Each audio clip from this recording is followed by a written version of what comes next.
Hi, first graders! So today you are going to sketch and label a new realistic fiction story. This is going to be your fourth story. And so now you need to think of a new adventure for your character. And then you're going to start sketching. You're going to make sure you sketch the setting, the trouble that your character gets into, and then the solution. And so let me explain Marie's new adventure.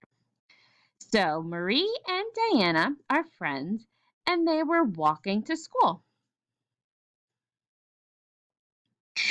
It started to rain, so they used Diana's umbrella. And then all of a sudden, a big gust of wind blew the umbrella away. And then it started to rain even harder. They were getting soaked.